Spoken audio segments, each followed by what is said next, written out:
Então, Ricardo, essa pergunta sobre o Espírito Santo, ela também aparece muitas vezes, como eu fiz das outras, né? Eu deixei aqui um PowerPointzinho para a gente conversar. Então, vamos lá. O Espírito Santo, Jesus são a mesma pessoa, são pessoas distintas. Deixa eu te passar um ponto aí. Sabe o que eu achei interessante? É quando o movimento Ocidente surgiu, falando contra a Trindade, a primeira coisa que eles começaram a fazer é o seguinte: não, o Espírito Santo é o ministério dos anjos.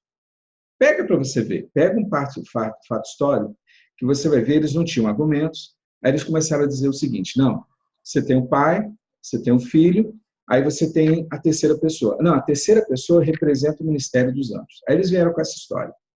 Aí, quando você vai estudar o Espírito de Profecia, o Espírito de Profecia detona isso. Por exemplo, a ciência do bom viver, na página 417, diz que a Bíblia nos mostra Deus em seu alto e santo lugar. Aí ela diz assim: por meio dos mensageiros, por seu Espírito. Ok? Aí ela termina dizendo assim: por meio de seu Espírito e dos anjos, ministra aos filhos dos homens. Ou seja, ela separa um e outro. Então, aquela história de falar bem assim, o Espírito Santo é o ministério dos anjos, caiu por terra. Aí não tem só esse texto, tem vários. Aqui, por exemplo: somente enquanto estivermos unidos com Cristo, podiam os discípulos esperar possuir o poder acompanhante do Espírito Santo e a cooperação dos anjos do céu. Percebeu? Duas coisas.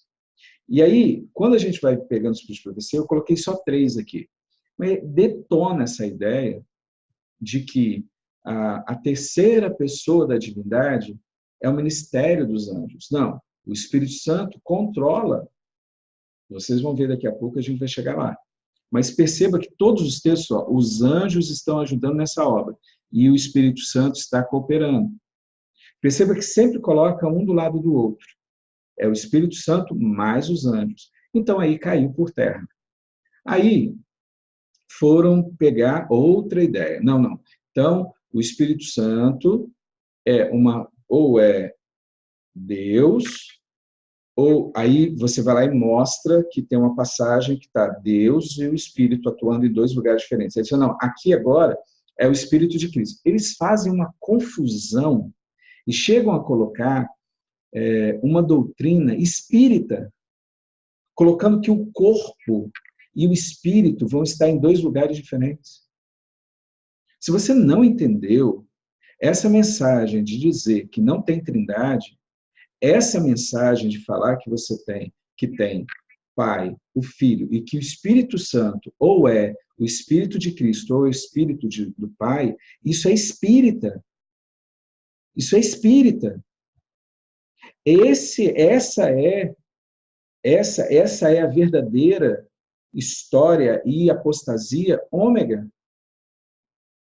A apostasia alfa aconteceu lá com Kellogg, e agora é a ômega. A ômega é o mesmo esquema de Kellogg, de destruir a personalidade de Deus.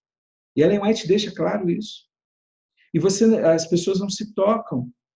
Você não entendeu que quando nós não temos uma alma, nós somos uma alma.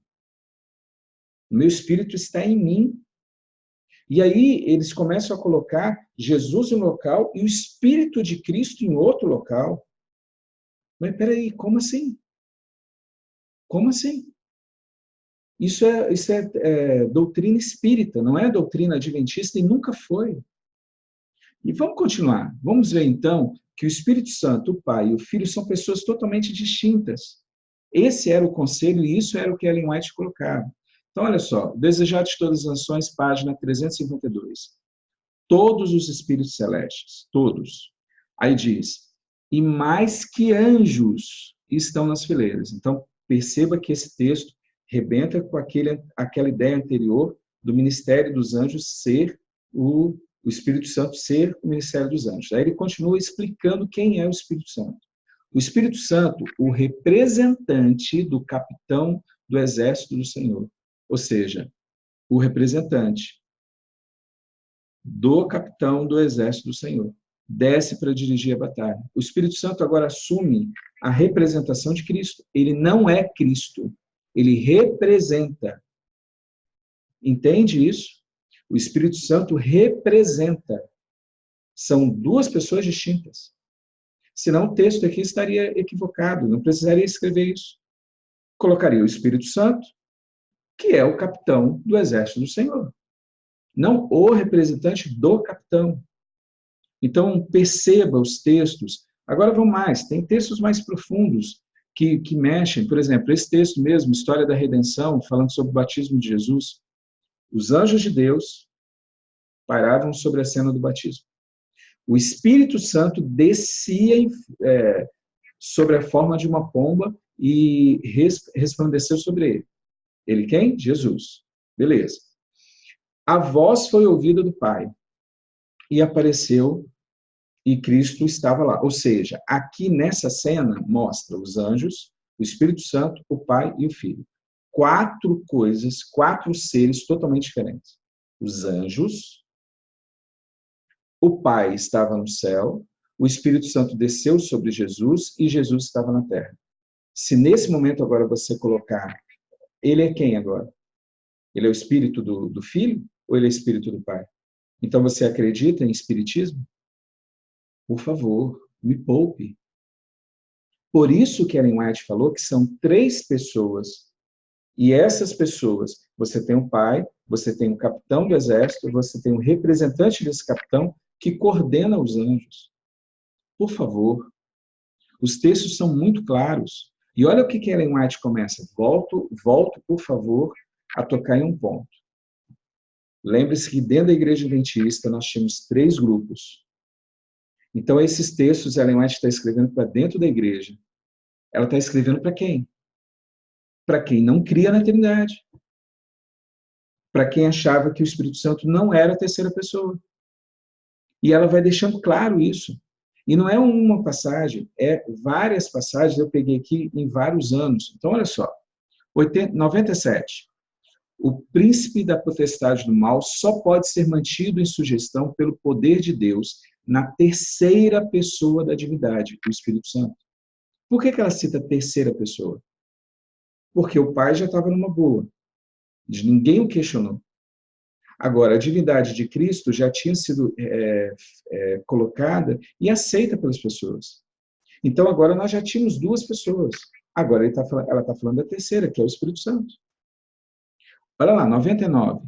Precisamos reconhecer que o Espírito Santo, que é tanto uma pessoa quanto o próprio Deus, perceba, ela está deixando claro, o Espírito Santo é uma pessoa como Deus. Para quem ela está escrevendo isso? Para quem, por favor? Ela não está escrevendo isso para fora da igreja, ela está escrevendo para dentro da igreja. 98. 98 ela diz, o Espírito Santo é uma pessoa. 1901, ela diz assim, os eternos dignatários celestiais, Deus, Cristo e o Espírito Santo. Deus, Cristo e o Espírito Santo, os 3. Vamos lá de novo. 1905, ela diz, cumpre-nos cooperar com os 3 poderes mais altos do céu, o Pai, o Filho e o Espírito Santo. Perceba toda hora. Em 1906, o Espírito Santo tem personalidade. Gente, ela não está dizendo que a personalidade é de um ou do outro, ele está dizendo que ele é uma personalidade. Ele tem personalidade. Então, o Espírito Santo tem uma personalidade. Perceba isso, ela está distinguindo, ela está dizendo, não, o Espírito Santo tem uma personalidade. Aí ele diz, deve ser também uma pessoa divina. Lembre-se que essas expressões, o deve, ela está jogando, você pegando o texto, você vai entender que ela está fazendo o leitor pensar. Ela está fazendo o leitor pensar. Pegue o texto completo do manuscrito e você vai ver que essa é uma verdade. Ela está fazendo a pessoa pensar para dizer para a pessoa, o Espírito Santo é uma pessoa. E sabe o que eu acho interessante? É que você tem outros textos, como, por exemplo, esse, que diz que, pelo eficaz poder do Espírito Santo, a terceira pessoa da divindade, que viria com não modificada energia. Perceba, ela quer tirar essa parte de energia, mas na plenitude do poder divino. Perceba como que o tempo todo, ela bate na tecla da terceira pessoa da Trindade, mostrando que são seres distintos. Como ela diz, não, ó, o Espírito Santo é uma pessoa como Deus é, como o Pai é. Então, a ideia de ser distintos é muito claro. E um ponto que eu queria que você percebesse, você que está nos ouvindo, é que ela escreveu para um público. E que público é esse?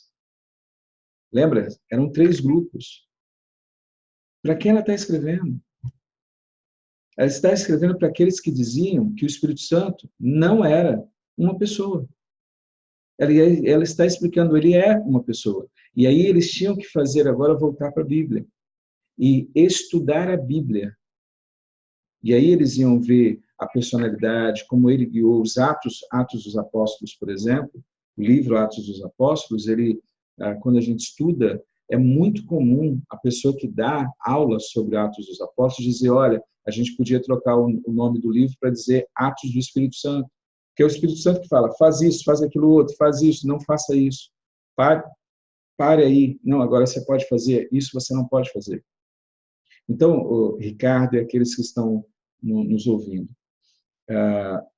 para Ellen White, a Bíblia e Ellen White, principalmente Ellen White, que a gente está conversando agora, ela estava ajudando, através das revelações que Deus deu a ela, conduzir um povo que antes estava dividido em 3 grupos, como nós já estudamos, mas de 1888, que acontece em Minneapolis, que tem um livro maravilhoso, um livro que eu basicamente amo, Mensagem de 1888. Esse livro eu releio, leio de novo, ele está todo marcado, sabe?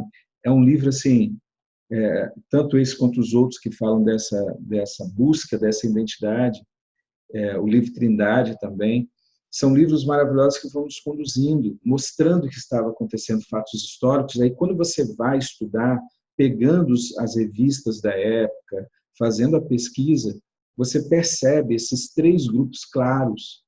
E Ellen White estava escrevendo para a igreja, para conduzir um povo. Perceba, em momento algum, nenhuma doutrina da Igreja Adventista do Sétimo Dia foi criada em Ellen White. Ellen White era uma luz menor que conduzia a luz maior.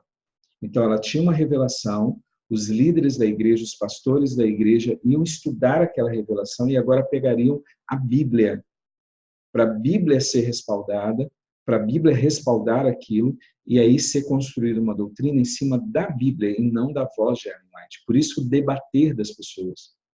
Porque as pessoas acreditavam nela como profetisa. E aí, se ela disse algo e está contrário àquilo que eu acredito, então ou ela não é profetisa, ou eu estou errado na minha doutrina. E aí as pessoas voltavam na Bíblia para estudar. E esse movimento gerou uma igreja que é considerada como a igreja, o povo da Bíblia. Porque nós pegamos toda ela, aceitamos toda ela, e volta a bater na tecla.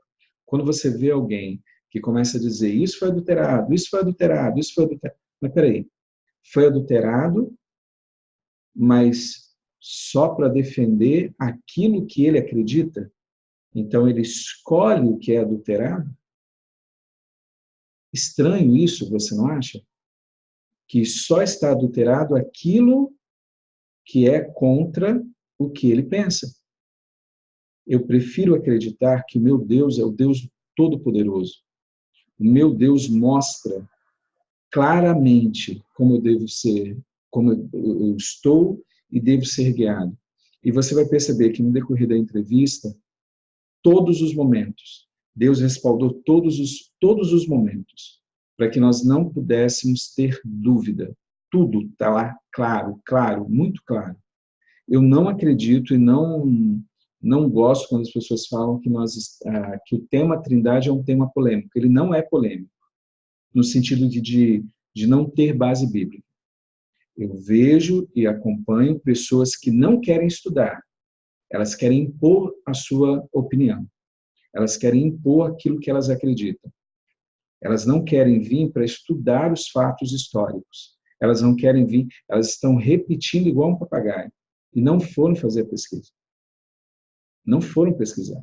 Cuidado. Chega no final agora, se você ficou irritado comigo, se você ficou nervoso, se você se mexeu com você, vou te pedir um favor. Pare e ore. Faça, tem o mesmo espírito dos berianos, o mesmo espírito dos pioneiros. Pare e estude. Não tire um texto. Tem que estar todos eles. É o que eu disse, é a integridade de todos eles. Nosso Deus é muito poderoso e Ele preservou o Espírito de Profecia e a Bíblia. Ele conduz essa igreja. E Ele vai continuar conduzindo, como Ellen White disse, que Ele vai continuar conduzindo até o final. Deus te abençoe. Eu espero que tenha ajudado na entrevista, tenho dado as respostas que precisariam ser dadas. Estou à disposição para fazer um encontro online, é só a gente marcar um bate-papo online, nas salas virtuais. Eu tenho uma sala virtual, a gente pode entrar até 100 pessoas para a gente conversar durante o dia inteiro, se precisar. Mas estou aberto, o que precisarem, podem mandar as perguntas, podem entrar em contato. A gente já foi para vários lugares, eu já fui desde do Rio Grande do Norte até o Paraná, a gente já foi falando sobre Trindade, já viajamos em vários estados brasileiros para levar e para conversar sobre isso. Então, o que você precisar, só me falar, eu estou à disposição. Deus me deu o dom de estudar e aonde Deus me chamar, eu estou indo. Tá bom? Deus abençoe. Obrigado, Ricardo, de novo, por ter me dado a oportunidade. E vamos lá, vamos ver o que a gente tem mais aí.